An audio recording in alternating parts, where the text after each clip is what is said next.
আলহামদুলিল্লাহ, আসসালামু আলাইকুম সবাইকে।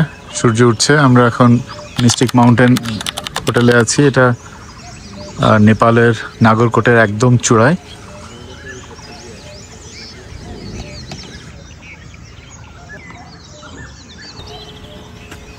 আমরা মিস্টিক মাউন্টেনের উপরে আছি, আপনাদেরকে দেখাবো সূর্য ওঠার পর এই পাহাড় কত সুন্দর লাগে দেখতে। তার আগে আমার হোটেলটা একটু দেখিয়ে নেবো, হোটেল দেখানোর পর আপনাদেরকে পাহাড়টা দেখাবো।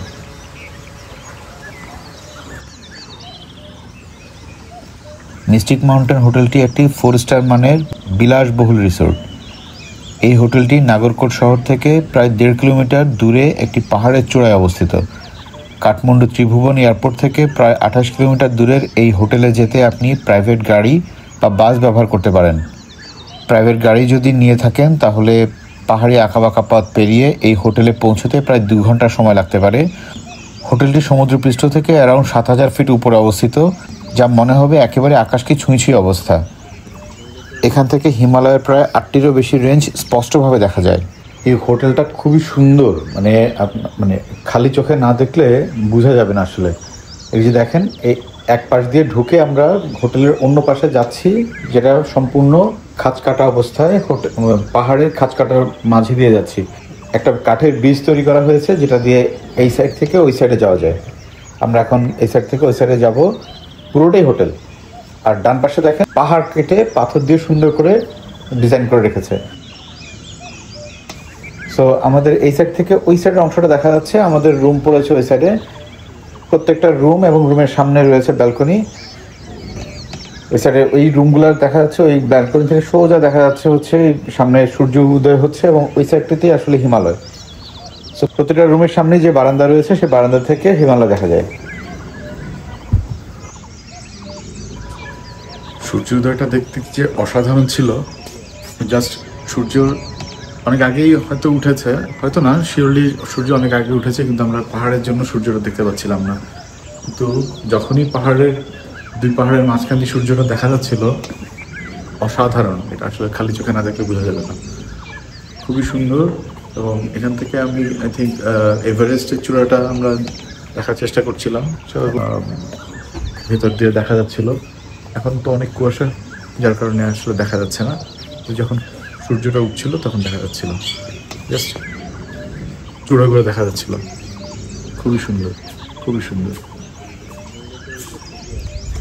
এটা আমার রুম 304। রুম রিভিউটা একটু পরেই করব, আগে হোটেলটা একটু দেখে নেই। এই হোটেলে থাকার জন্য টোটাল 70টি রুম রয়েছে। ক্যাটাগরি ও সময়ভেদে রুমের ভাড়া 12,000 থেকে 1,20,000 পর্যন্ত হতে পারে। এই হোটেলটিকে দূর থেকে মনে হয় পাহাড়ের বুক চিটিয়ে এক রয়্যাল প্রাসাদ দাঁড়িয়ে আছে। এই হোটেলের প্রত্যেকটি রুম হিমালয়মুখী এবং প্রত্যেকটি রুমে রয়েছে একটি করে ব্যালকনি, যেখানে দাঁড়িয়ে সকালের রোদ যখন একটু একটু করে উঁকি দিয়ে উঠবে, হিমালয়ের আয়োজনে এক অসাধারণ মুগ্ধতা আপনাকে ঘিরে ধরবে নিঃসন্দেহে। কিছুক্ষণ চুপ করে চারিদিকে পাখির শব্দগুলো শুনবেন, কি অসাধারণ। মানে আপনি ঘন্টার পর ঘন্টা এখানে চুপচাপ বসে থাকতে পারবেন। চারিদিকে এই পাখির কিচিরমিচির শব্দ আপনাকে অন্য এক জগতে নিয়ে যাবে।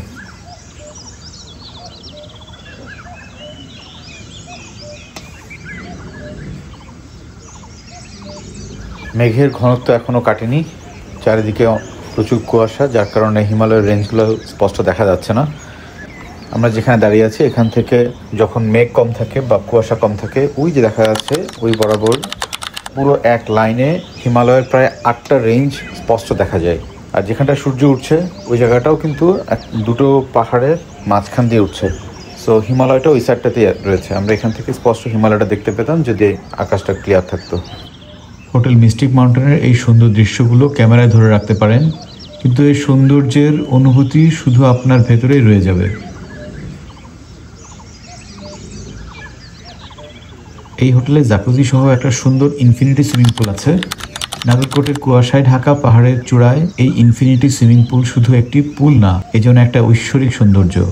যখন আপনি এর স্বচ্ছ পানিতে ভাসবেন তখন মনে হবে পুল থেকে আপনি হিমালয় আর আকাশের সঙ্গে একাকার হয়ে মিশে যাচ্ছেন। এজন্য ইনফিনিটির সঙ্গে এক অবিস্মরণীয় নৃত্য। এই হোটেলে সুইমিং পুল ছাড়াও রয়েছে spa, fitness centre, tennis court, bike ও কার ভাড়া নেওয়ার সুযোগ সুবিধা, পুরো হোটেলটাই বিভিন্ন রকম সুযোগ সুবিধা দিয়ে ভরা।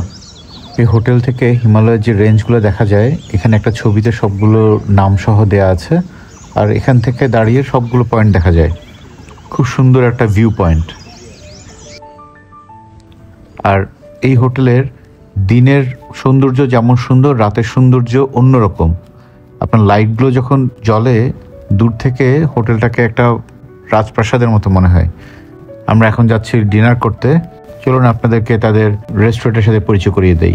মিস্টিক মাউন্টেন হোটেলের রেস্টুরেন্টটির নাম ওডিসি রেস্তোরাঁ।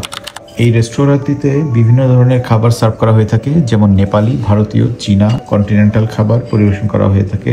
এটি একটি ফাইন ডাইন খাবারের রেস্তোরাঁ, আর এই রেস্তোরাঁটি একজন অ্যাওয়ার্ড উইনার শেফ দ্বারা পরিচালিত হয়ে থাকে।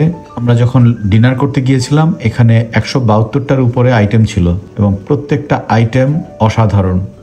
সকালের ব্রেকফাস্ট আর দুপুরের লাঞ্চ যখন করতে আসবেন, তখন মনে হবে আপনি পাহাড়ের বুকে বসে লাঞ্চ করছেন।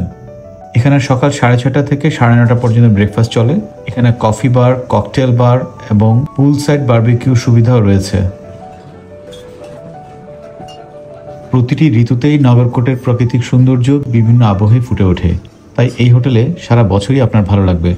তবে শীতের কথা মাথায় রেখে এখানে আসার জন্য আদর্শ সময় হচ্ছে অক্টোবর থেকে ডিসেম্বর, কারণ এই সময় আকাশে মেঘ ও সকালের কুয়াশার পরিমাণ একটু কম থাকে, তাই দূর থেকে হিমালয় স্পষ্টভাবে দেখা যায়। আসুন এইবার আমার রুমের একটু রিভিউ করি।